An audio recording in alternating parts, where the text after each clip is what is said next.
Right. Hey everybody, how we going? My name is Sundered Psyche and welcome to my channel. Today I will be painting a frost giant from Epic Encounters Caverns of the Frost Giant. This is a D&D 5e compatible model and an encounter set, and everything comes with the tokens, a map, and all sorts of goodies inside. And I haven't played it yet. I want to paint it first, get it on the table. I'm using it for a campaign I'm doing with some of my friends. I'm DMing for them, and one of them was kind enough to gift me this box, and it's a really nice little model. I haven't scraped the mold lines off it. This is not going to be a rushed paint job as such, but it's not going to be a slow one either. I'm just trying to get it onto the table more than anything, so I'll be using a lot of inks, some contrast paints, dry brushing, not going fine detail, multiple color highlights and all that sort of thing, just very straightforward. So, yeah, this is a box from Steamforge Games, by the way, if anyone wants to check them out. A lot of gaming stores should have them, or they should be able to get them in if they stock anything to do with D&D. So you can see it's got a fair amount of detail. It's got some really cool little bits and pieces. The sword sticking out of the leg is a nice touch. The deer hanging from his belt at the back there, and obviously the structure of the model is nice and solid. I don't have a model holder big enough for it, so I'm going to be handling it by hand. But like I said, this is just to get it table ready, so I'm not super fussed. And you can see I've already started on the haft of his axe. It's come up quite nice with the wildwood over the zenithal highlight so far. I'm quite happy with it. The zenithal highlight I did with a Mechanicus Standard Grey from the Citadel Primer spray can line, and then I went over the top of it with Grey Seer to get the dusting from above. I know a lot of people use a darker colour, like a really dark grey or a black even, and then a white for the zenithal, but I didn't want that much of a heavy contrast, so I've gone for two colours that are closer to each other. So yeah, without further ado, we'll get cracking on this and see how it comes up. So just applying the wildwood contrast paint onto the haft of the axe, and it's okay to go quite thick with this, to be honest, because it's it doesn't matter if it builds up. At the end of the day, this is a timber haft, and naturally timber does have different shades, colors. It weathers differently, it bleaches in the sun. In my line of work I deal with a lot of natural timber, and it varies rapidly depending on where it's sitting, what use is, and it can wear down a fair bit. So if there's any inconsistencies with the thickness of the contrast over the actual haft, I'm not too worried about it, to be honest. I'm just trying to get into as many of the little nooks and crannies as we're going to see on the tabletop. Like I said, it's a two-part model. I can't paint it in sub-assembly. I can't sort of get right up under his armpits and everything and into all those little gaps without sort of getting a bit messy. So I'll just do the best I can with what I've got today. Now, trying to get into those more narrow spaces, probably could drop down to a smaller brush size, but you know what, I'm just going to risk it, and we'll see how we get on. Now, for those of you who have come across this video a bit later down the track, this is my first video for my YouTube channel, and it'll be interesting to see how we get on with this model, because I do intend to paint him in bit by bit and show him off on the channel as we go, and we'll just sort of see. I apologize for the positioning of the camera. I've got quite a basic setup at the moment. I'm not in the best situation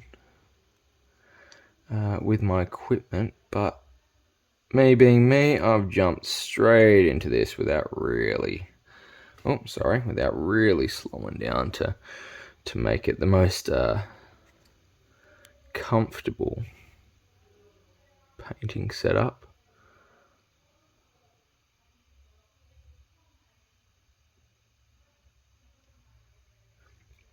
Now you might notice I've gotten some of the contrast paint on a few spots around his body, on his hand over here.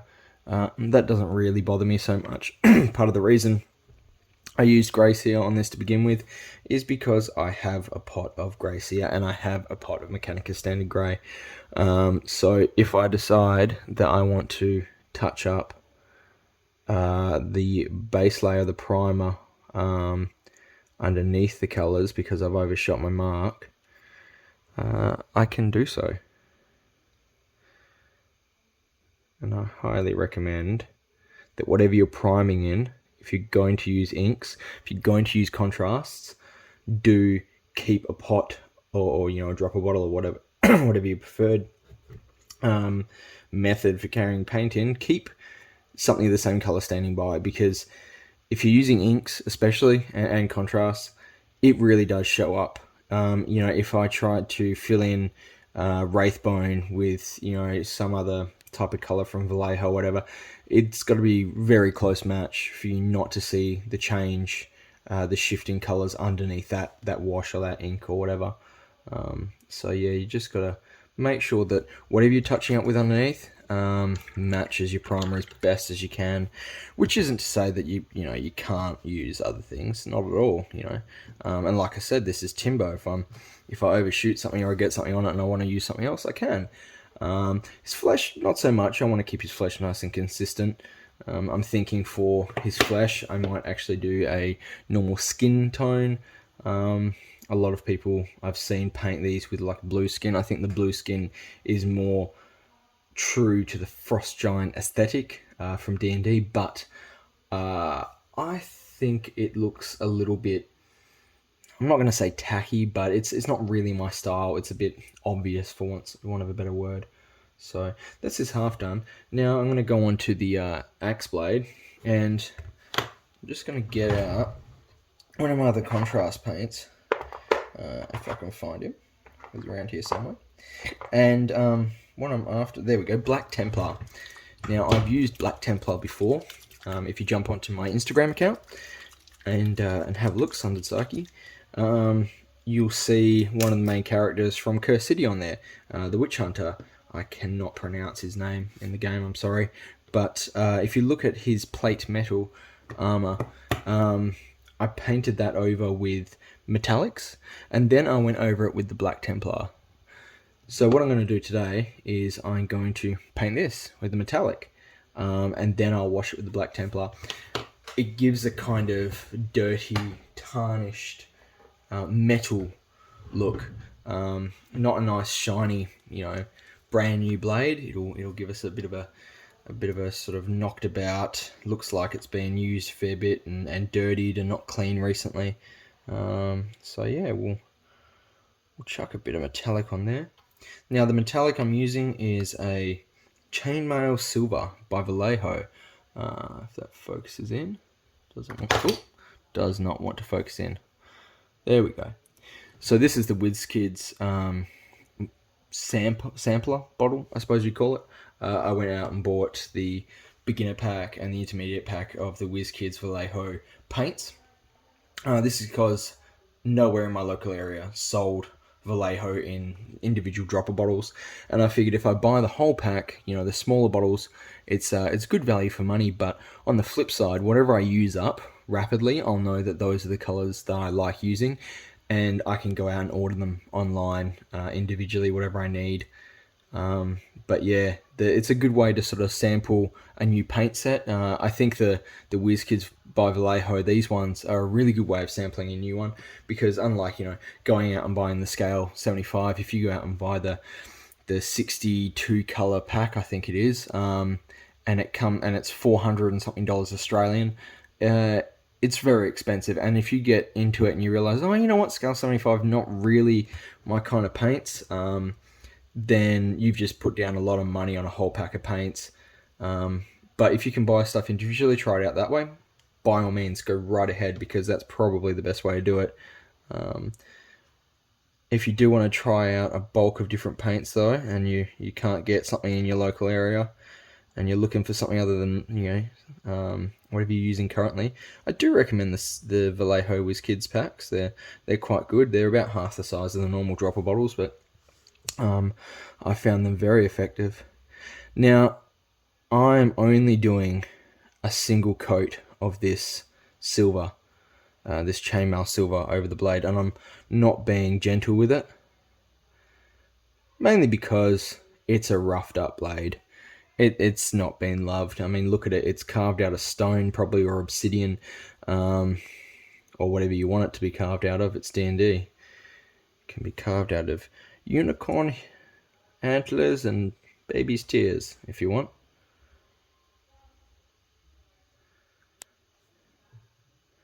Do not carve things out of baby's tears. That sounds very unpleasant. I would not recommend.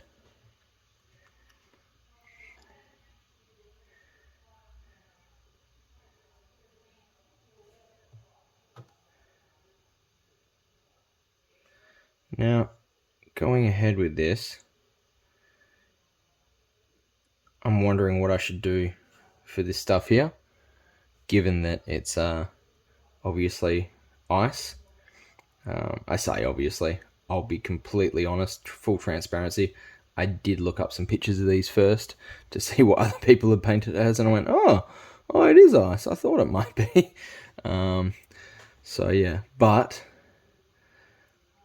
I've never really tried to paint translucent ice before, so it's going to be interesting trying that out.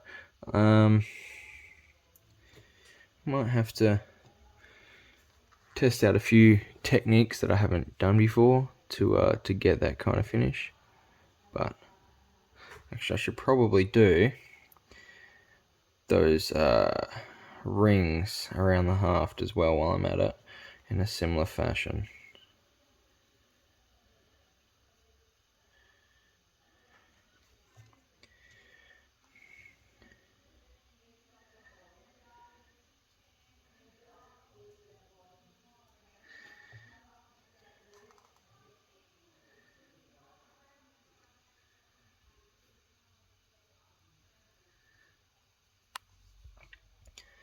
Alright, now it's out of shot, but what I'm using here for my palette is in fact the Army Painter wet palette. I really like it. None of what I talk about today, none of the things that I talk about as far as the products that I use or the gear that I use, none of it is a paid promotion.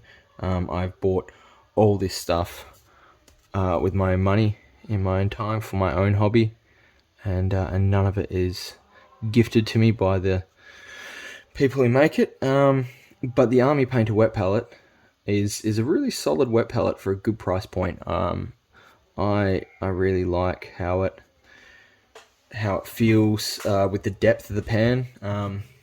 You know, if you want to make a easy to use budget wet palette, I suggest you jump over to Tabletop Minions and check out Uncle Adam's homemade wet palette, DIY wet palette, something like that.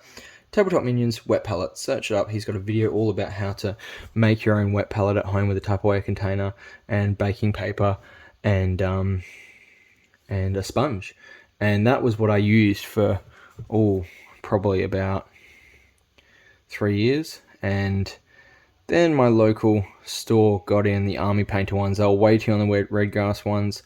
I was being much impatientness and decided not to wait for the red grass and decided to jump straight in and grab an Army Painter. And quite frankly, I can't fault it. It's a good product. It serves all my needs, and it's got a good depth of pan. The sponge retains water very neatly. It comes with 50 sheets of paper. Don't quote me on that. I might be wrong. It might not be 50, but it does come with a good, long-lasting stack of replaceable paper. So, yeah, I've got a little bit of the chainmail silver on the haft there, but that's all right. It's underneath the haft, and I can go back over that with the wildwood later, and it won't be a problem. Like I said, I'm relatively new to painting in front of a camera, so I do apologise if anything goes out of scene while I'm chatting away.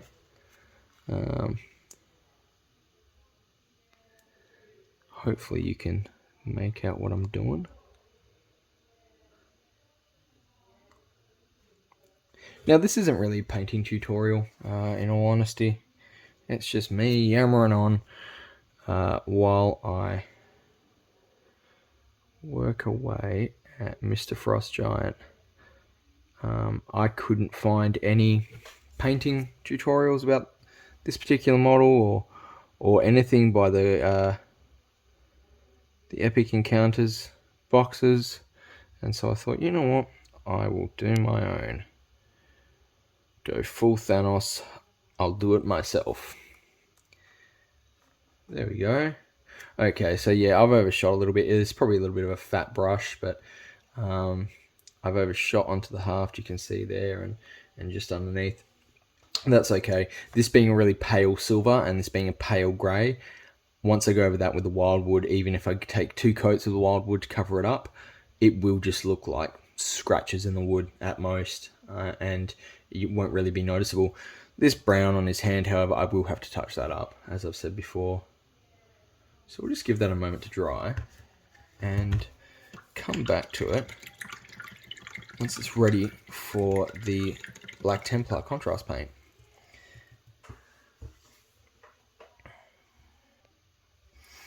Alright, I just hit pause for a moment there and gave it a chance to dry. I started messing around with some of the timber on the base there. So while it's still drying, I'm going to start picking out some of the metal elsewhere on his body with the chainmail silver. Now I'm using chainmail silver for the rest of the metal fixtures on his body for a couple of reasons. Number one, I've got it handy. It's right here. I'm already using it on the wet palette, and it's very good for any steel. It's a good base coat for steel, because then after this goes down, it being quite a bright silver, as you can sort of see, if you go over it with a wash or with an ink or a contrast paint and it darkens down, you don't lose as much of the metallic, I've found. Going over a darker, more thick metallic like Leadbelcher with a contrast can still give you a really nice look, but you might not keep that same shine to it. Not that you're really looking for shine if you're going to go over it with a wash, but you'll see what I mean when I'm done.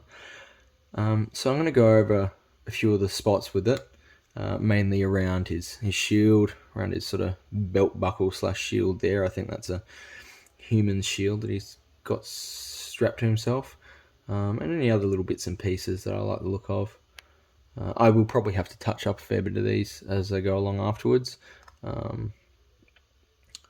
So yeah, we'll keep rocking along with that.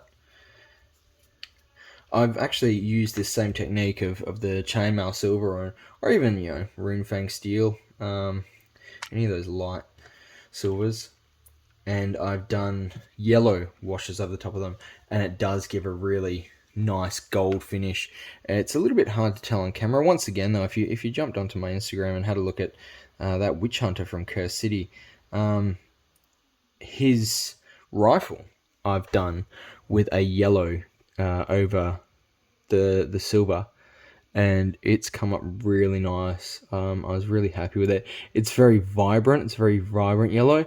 I like to think of it as sort of like a mix between brass and yellow that he's got going on. Brass and gold, sorry, that he's got going on there. Some mythical metal maybe that is kind of useful against werewolves and vampires, and is very hard wearing. One of the things I love about painting models and detailing bases especially is writing the backstory in my head. I recently finished the Black Orc team from Games Workshop for a tournament that I went to, and they looked amazing. And what I did with the bases was I took skulls and skeletons from leftover box sets that I'd done other things with, and I glued them down to the base. I painted over them, and then I started marking the lines in for the Blood Bowl pitch. And I went over the top of one of the skeletons with the white line, and in my head I was thinking, oh, that's exactly what an orc would do. An orc wouldn't slow down because there's a skeleton on the pitch. You'd go, nah, straight over it. Orc don't stop for no skeleton. Mark pitch, play Blood Bowl, kill dwarf. That's exactly what they did. They killed the dwarf. Much dwarf was slain. Much elf was slain too, in true orc fashion. Pesky elves.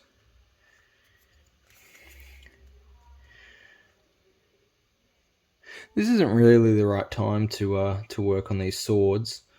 I'm just trying to give myself a bit of time for the axe to dry. I don't like to just sit and wait while things dry, and it's probably almost there, to be honest. I've got the heater going in the other room, in the lounge room, so the air's quite dry in my house at the moment.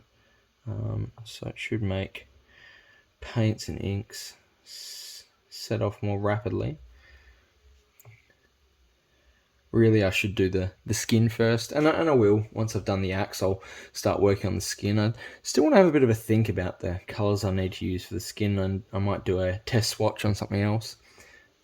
If you're ever unsure and you're doing a model like this and you don't know how a colour is going to come out, I highly recommend using test swatches.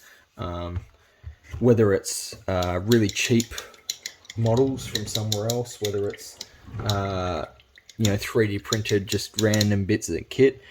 I do a lot of my test subjects with tokens from Blood Bowl. You can see I've got a bunch of stuff in here, little bits and pieces that are primed, and if I ever want to do a test with anything, I usually just break them out and hit them with a bit of paint and see how it comes up.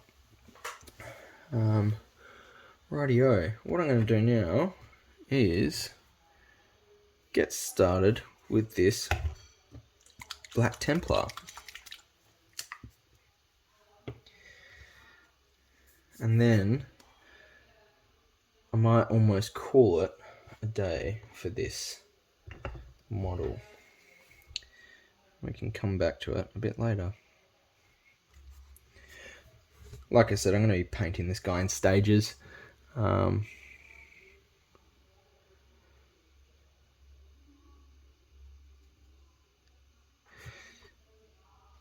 So you guys are going to see all of this unfold bit by bit. Whenever I get a moment to give him a lick of paint, I'll start recording. Now it's worth noting that even after this contrast paint goes down, this isn't the only thing that's going to happen to this axe. I will undoubtedly dry brush over this with something that's probably as light as this chainmail silver is to begin with. Oh, sorry, going a bit out of shot there. And it'll probably be either the chainmail silver itself, although it comes out of the bottle kind of wet, as paints do, but wetter than, say, Runefang steel does. You don't need to dilute it as much.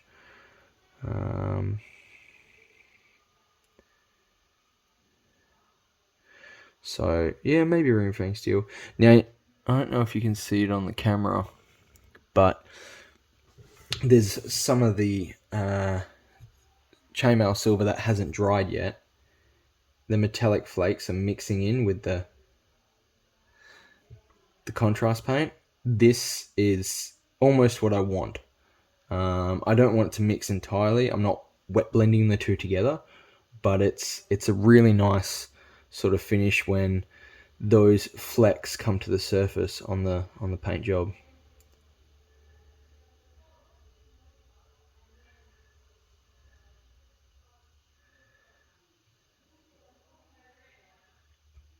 Thinking maybe I should have scraped off some of the mold lines now, but don't have too many regrets.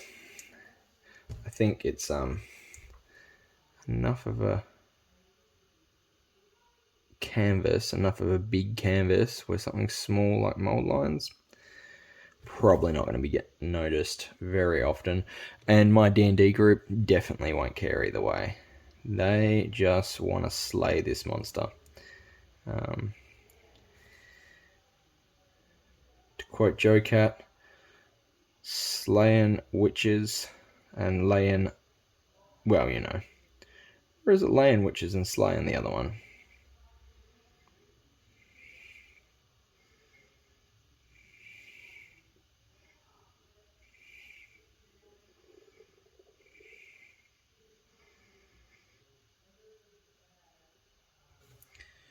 You can tell I'm concentrating when I stop talking.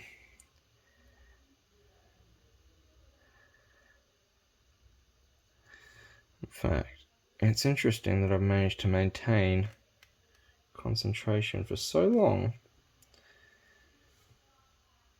and also paint and talk, because I get distracted very easily.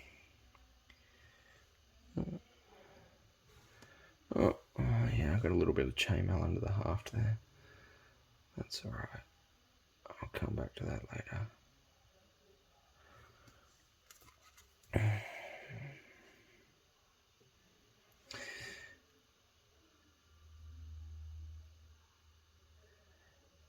Now, another thing that's important to me when painting is a really solid brush. For years I used synthetic brushes, and once I made the change to natural, specifically Klinsky Sable, man, you could have seen the change in my painting overnight. Not so much in the fine detail, not so much in, you know, how clean it was, but just the speed at which I could paint. The brushes, they don't get knackered as quickly, technical term that, and they don't get that sort of odd curl that happens at the end of synthetic brushes. I don't know if that's everyone or just me, but I get a really strange sort of curl happens, like a little cowlick at the top of the brush. Maybe it's from me painting the brush in the same direction, like making the movement in the same direction again and again, or maybe it's just the way the synthetics warp over time, but I keep getting this weird shift, this weird curl at the end of the brush. Never had that problem with natural brushes. Just absolutely beautiful. And these ones are back to basics. If you're in Australia, they've got a 6-pack, I believe it is, for $50, and they are gorgeous brushes. I can't rate them enough. 6 brushes for $50, natural hair. Pretty sure it's Klinsky Sable, these ones. And one of my favorite things about them is transporting them is as simple as that. And away you go. You know, it's just such an easy to use transportable brush. If you go down to your local game store for, you know, a hobby hangout or something like that, this is an amazing brush for that. Alrighty-o. So that's his axe and his haft for now, and I'm going to let those dry and shoot up another video when I come back to probably do his skin and maybe his beard. That'll probably be the next 2 things that I'll work on. So thanks very much for joining me, and I hope you enjoyed it. Hit the subscribe button if you want to see the next video in this series, and hit the like button if you enjoyed listening to me talk at you while I paint things. Have a great day, and we'll see you next time.